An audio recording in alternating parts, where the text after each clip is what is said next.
విద్యార్థులు స్పష్టమైన లక్ష్యాన్ని నిర్దేశించుకుని పట్టుదలతో కృషి చేస్తే జీవితంలో ఉన్నత శిఖరాలను అధిరోహించవచ్చని పశ్చిమ గోదావరి జిల్లా కలెక్టర్ చదలవాడ నాగరాణి అన్నారు.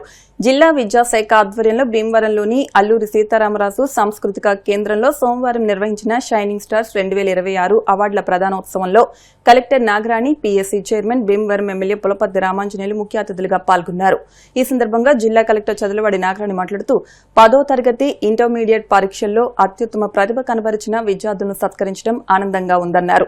ఈ విజయానికి విద్యార్థులతో పాటు వారి తల్లిదండ్రులు, ఉపాధ్యాయుల కృషి కూడా కారణమని అభినందించారు. విద్యార్థులు సంస్కారం, క్రమశిక్షణ, సంస్కృతి, సాంప్రదాయాలను అలవరుచుకుని సమాజానికి ఆదర్శంగా నిలవాలని కోరారు. ఎమ్మెల్యే అంజిబాబు మాట్లాడుతూ వ్యక్తి, కుటుంబం, సమాజాభివృద్ధికి విద్యే మూలాధారమని అన్నారు. ఆస్తుల కంటే విద్య శాశ్వత సంపద అని పేర్కొంటూ విద్యార్థులు కష్టపడి చదివి ఉన్నత స్థానాలకు చేరుకోవాలని, సమాజానికి ఉపయోగపడే స్థాయికి ఎదగాలని ఆకాంక్షించారు. తణుకు ఎమ్మెల్యే ఆర్మిలి రాధాకృష్ణ మాట్లాడుతూ ప్రభుత్వం విద్యారంగంలో నాణ్యమైన విద్య అందించేందుకు అనేక సంస్కరణలు అమలు చేస్తుందన్నారు. జిల్లాలో 127 మంది 10వ తరగతి, 36 మంది ఇంటర్మీడియట్ విద్యార్థులు షైనింగ్ స్టార్స్ అవార్డులు, 20,000 రూపాయల నగదు ప్రోత్సాహకాన్ని అందుకోవడం అభినందనీయమన్నారు. జిల్లా విద్యాశాఖ అధికారి ఈ నారాయణ మాట్లాడుతూ జిల్లాలో 10వ తరగతి ఫలితాల్లో 85.59% ఉత్తీర్ణత నమోదైందని తెలిపారు.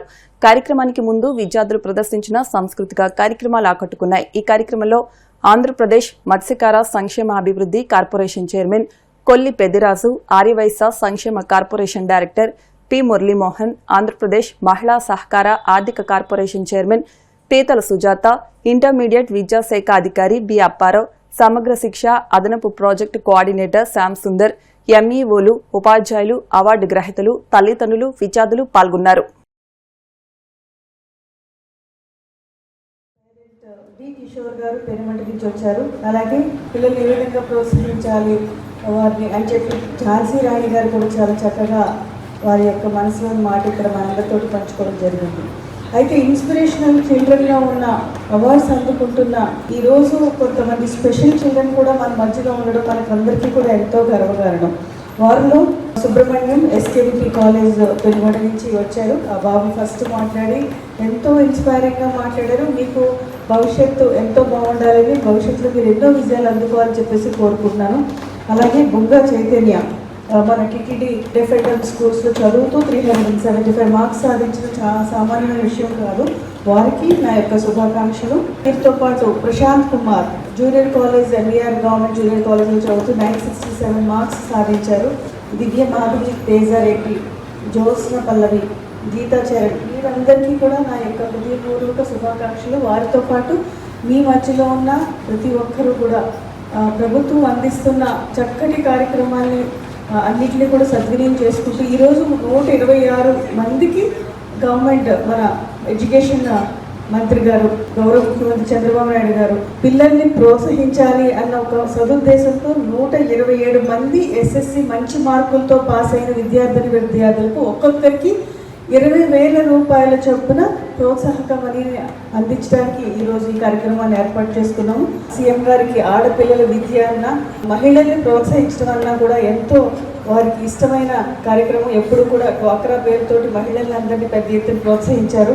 అలాగే ప్రతి ఆడపిల్ల చదువుకుని తన కాళ్ళ మీద తను నిలబడాలి అనే ఒక్క సదుద్దేశంతో ఆడపిల్లలకి ప్రతి చోట మంచి గౌరవం దక్కాలి అన్న ఉద్దేశంతో మనకి స్కూల్స్లో ఆడపిల్లలతో పాటు మగపిల్లలకి కూడా మన స్కూల్స్లో మంచి అవకాశాలన్నీ కూడా సృష్టించుకోవడం జరిగింది. మనం అభివృద్ధి చెందాలి అంటే, మన కుటుంబం బాగుండాలి అంటే, మనం అన్ని రంగాల్లో ముందుకు వెళ్ళాలంటే అది ఒక విద్య వల్లే సాధ్యమవుతుంది. దారిద్ర్యం పోవాలంటే విద్య మూల కారణం. విద్య ఉంటే దారిద్ర్యం ఉండదు. అటువంటి విద్య కోసం ఈ రాష్ట్ర కేంద్ర ప్రభుత్వాలు కోట్లాది రూపాయల నిధులు బడ్జెట్లో కేటాయించి మన కోసం ఎన్నో సౌకర్యాలు చేస్తుంది. వాటిని ఉపయోగించుకుని అతి సామాన్యుడు బిడ్డ కూడా ఉన్నతి స్థానానికి వెళ్ళడానికి అవకాశం వచ్చింది ఈరోజు. గతంలో మా చిన్నతనంలో అయితే చదువుకోవాలంటే స్కూల్ ఉండేది కాదు. ఆ స్కూల్కి కనీసం 10-12 కిలోమీటర్లు నడిచి వెళ్ళి చదువుకునే పరిస్థితి. బాగా సంపన్న కుటుంబంలో ఉన్నవారైతేనే చదివించగలిగేవారు. ఒక ఇంజనీర్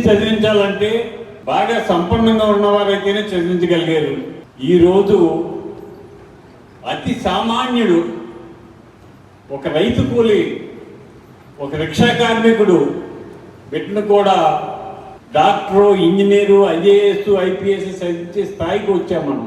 అంటే ప్రభుత్వం ఎంత సపోర్ట్ చేస్తుందో మీరు ఆలోచన చేయండి. మన బడ్జెట్లో అత్యధిక నిధులు విద్యాశాఖకి ఇచ్చాం. అంటే విద్య మీద ఎంత ప్రాధాన్యత ఉన్నదో అనే ఆలోచన కోసం చేసిన కార్యక్రమం ఇది. చదువు ఎంత గొప్పదంటే మీకు ఉదాహరణ చెప్తాను. అంటే సంపాదన పోవచ్చు, మీరు చదువుకుంటే చదువు మీ తరం తర్వాత వాళ్ళు కూడా, మా నాన్నగారు డాక్టర్ చదివాడు, మా తాతగారు డాక్టర్ చదివాడని చెప్పుకుంటాం. కానీ మన ఆస్తులు ఎక్కడ కాదు. చదువు అనేది జీవితానికి ఉపయోగపడేది.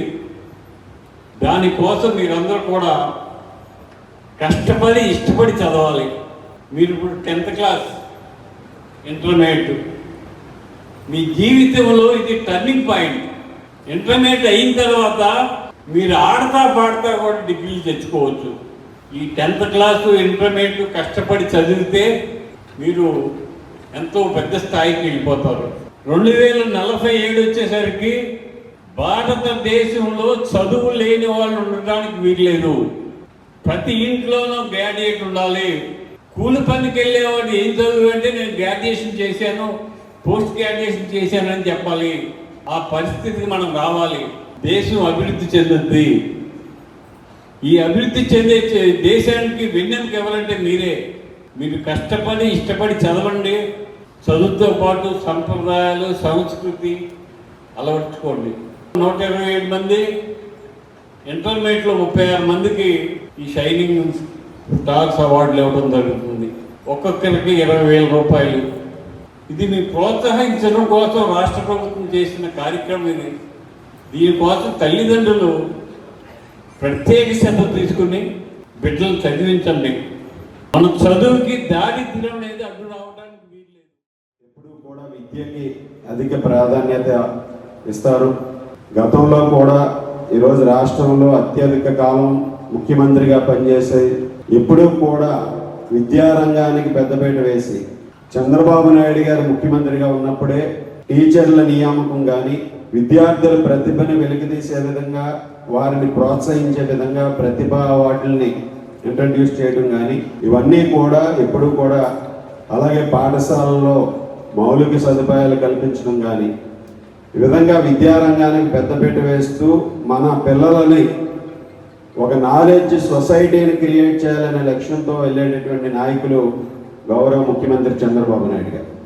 ఈరోజు కూటమి ప్రభుత్వం ఏర్పడిన తర్వాత ముఖ్యమంత్రి చంద్రబాబు నాయుడు గారు, ఉప ముఖ్యమంత్రి వారు పవన్ కళ్యాణ్ గారు, అదేవిధంగా ఐటీ శాఖ మంత్రులు నారా లోకేష్ గారు, కేంద్రంలో ప్రధానమంత్రి నరేంద్ర మోడీ గారి సహకారంతో ఈ రాష్ట్రంలో విద్యా వ్యవస్థకి కొత్త పొందలు దొక్కించే విధంగా, విద్యారంగాన్ని మరింత బలోపేతం చేసే విధంగా, ఏ విధంగా విద్యారంగంలో ఉన్నటువంటి అనేక సమస్యలను అధిగమించే విధంగా పాఠశాలల్లో మౌలిక సదుపాయాలు కల్పించడంతో పాటుగా ఒక నాణ్యమైనటువంటి విద్యను అందించాలనే లక్ష్యంతో మన యువ నాయకులు లోకేష్ గారు విద్యారంగంలో అనేక సంస్కరణలు తీసుకువచ్చి ప్రతి గ్రామంలోనూ కూడా ఒక మోడల్ స్కూల్ ఉండాలి, ఒక టీచర్ ఒక క్లాస్ రూమ్ ఉండాలనే కాన్సెప్ట్తో ఈరోజు అనేక సంస్కరణలు తీసుకొచ్చారు. చాలా ప్రాముఖ్యమైనది మనందరికీ కూడా. అట్లాంటి చదువుని మనం కొనసాగించాలి, చదవాలి అంటే ప్రోత్సాహం అనేది చాలా అవసరం. కుటుంబానికి కూడా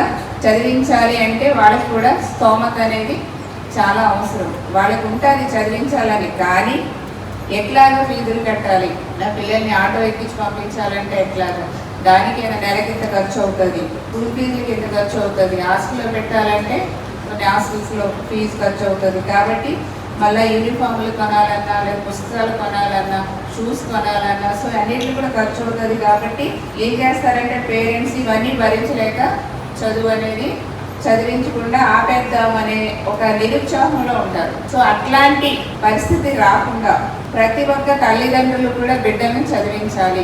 ఆర్థిక పరిస్థితులు కారణం కాకూడదు చదువుకి. గౌరవ చంద్రబాబు నాయుడు గారు ఆనాటి నుంచి ఇప్పటి వరకు కూడా చదువుకి ఎంతో ఇంపార్టెన్స్ ఇచ్చి కుటుంబానికి సపోర్ట్ చేయడం జరుగుతుంది.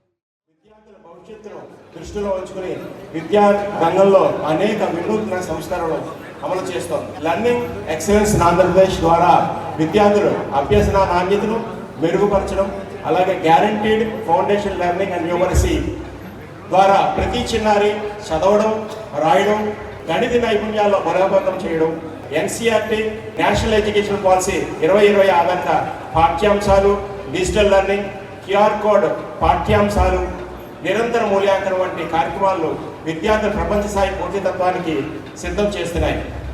విద్యార్థుల నైపుణ్యాభివృద్ధి కోసం వొకేషనల్ కోర్సెస్ను అమలు చేస్తున్నారు. విద్యార్థులు విద్యలోనే కాకుండా వ్యక్తిత్వ వికాసంలో కూడా ముందుండాలనే ఉద్దేశంతో వాల్యూ ఎడ్యుకేషన్ కూడా విద్యార్థులకు ఈరోజు ప్రభుత్వ పాఠశాల